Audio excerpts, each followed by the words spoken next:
The WNBA is sitting on a powder keg right now, and the clock is ticking toward a date everyone around the league has circled in red, March 10th. That's the deadline for a new collective bargaining agreement. And if the league and the players can't figure this out by then, the start of the season is in real danger. Some veterans are already saying out loud what used to only be whispered. If they don't get a deal that makes sense, a delayed or disrupted season is firmly on the table. What makes this moment so wild is the contrast. On one hand, the WNBA has never looked stronger from the outside. There's major buzz around the college draft, new expansion markets are lining up, and stars like Caitlin Clark have pushed interest to levels the league has never seen before.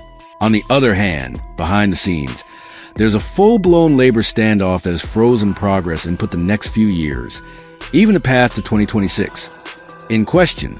At the heart of this fight is one big, simple question. Who actually benefits from all this new money coming in? Veteran players are saying very clearly, right now, not us.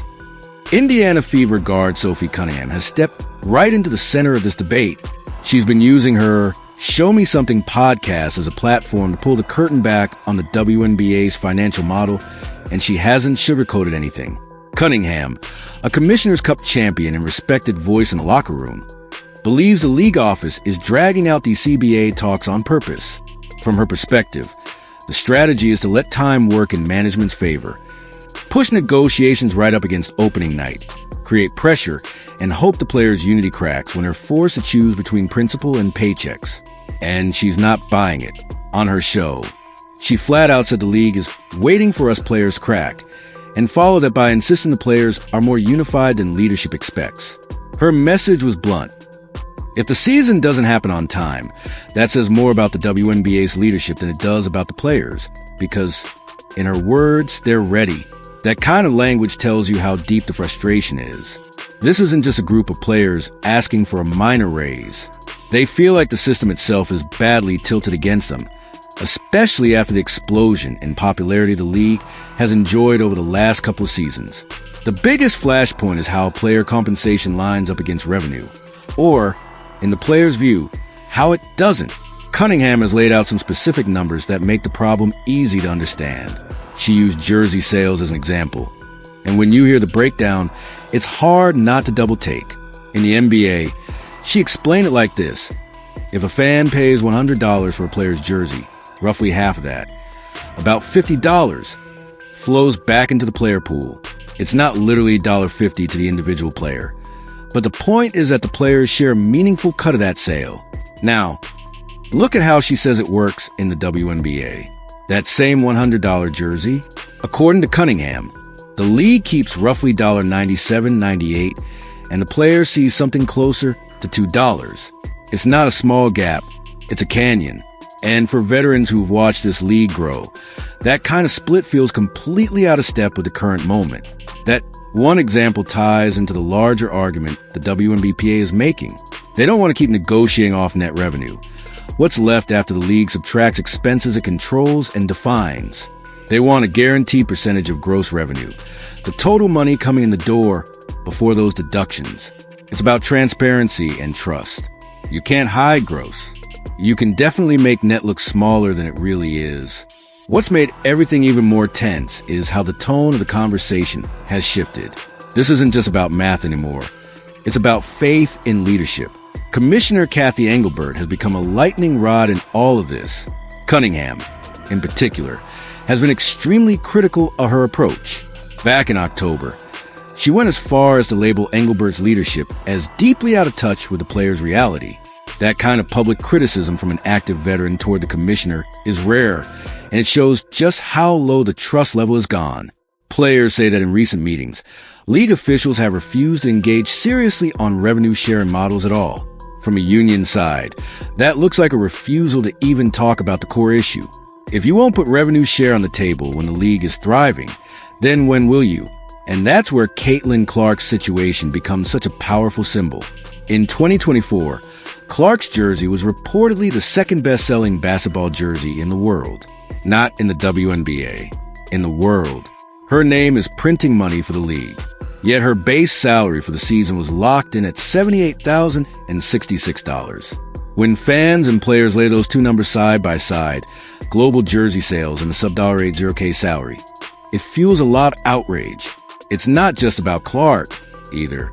She's the most extreme example.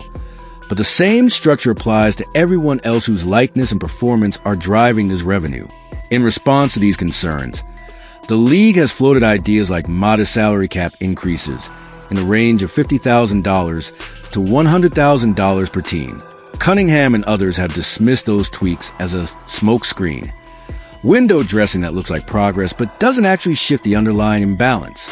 Giving each team an extra $50,000 doesn't come close to matching what the players believe they're bringing in for ownership, especially when jersey sales, sponsorships, and media deals are spiking. At the same time, there's another point of tension that players keep bringing up: workload. The league has been pushing for a significantly expanded schedule. We're talking about adding 10 more regular season games and stretching the calendar deep into late November. From a business standpoint, more games mean more content, more tickets, more inventory for sponsors. But from a player standpoint, that's a heavier grind, more wear and tear, and less off-season recovery. All the way out of compensation structure that truly reflects those added demands. So if you're a veteran, you're looking at this and thinking, we're being asked to play more games, extend our seasons, put more miles on our bodies, do more media, carry more of the marketing load. And yet when we ask for a share of the revenue on the front end instead of the leftovers on the back end, the answer is no. That's where a lot of the anger is coming from. Put it all together, and you understand why the rhetoric has escalated so quickly. This is no longer a polite, quiet negotiation happening behind closed doors. Multiple players are talking publicly. Podcasts, social media, interviews. They're using every platform they have to say, this is not acceptable. And they're backing that up with action. Remember, the players have already authorized a strike. That vote, taken in December, was almost unanimous. That wasn't symbolic. It was a clear message to the league. If we have to sit out games to get this right, we will. The WNBA has emphasized that authorization is still very much active. When they say March 10th is a do-or-die date, they mean it. If there's no real movement toward a deal they believe is fair by then, the players are prepared to hit pause on the season rather than signing something they'll regret for the next several years. From the league side, the risk is massive.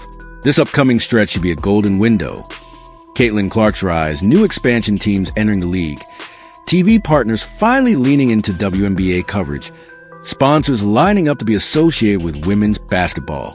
A delayed start or an outright work stoppage would not only cost money in the short term, it would break the momentum that everyone has been working so hard to build. From the player's side, the risk is personal and financial, too. A disrupted season means missed salaries, uncertainty, and tough choices. But you can tell from how unified veterans sound right now that they believe this is the moment to draw a line. The league is healthy. Interest is booming. If they can't secure a better structure now, when they have leverage and public support, when will they ever? There's also a long-term question hanging over all of this.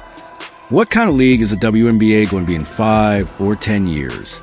If the current model stays in place, where the league takes the vast majority of jersey profits, keeps players tied to relatively small base salaries, even when their names are driving global sales, and resists tying pay to gross revenue, then the ceiling for what players can earn will always lag behind what they're worth. If, on the other hand, this new CBA anchors player compensation to gross revenue and gives them a real slice of the upside, you're looking at a completely different future. A future where the next Caitlin Clark, the next Aya Wilson, the next Nneka Ogwumike doesn't just bring attention to the league. She directly shares in the rewards of what she's building. That's why you hear words like transformational coming from the union. They are not interested in incremental change. They want a reset. Right now, though, all of that is theoretical. The only thing that's concrete is the date, March 10th.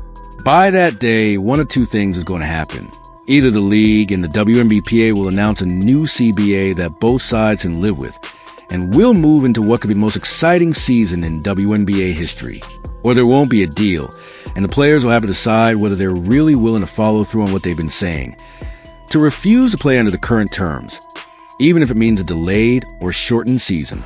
And based on what veterans like Sophie Cunningham are saying, they're ready to go that far if they have to. So the real question now is this: Will WNBA leadership respond with the kind of structural changes the players are asking for? Or will they gamble that time, pressure, and financial stress will eventually break that unity?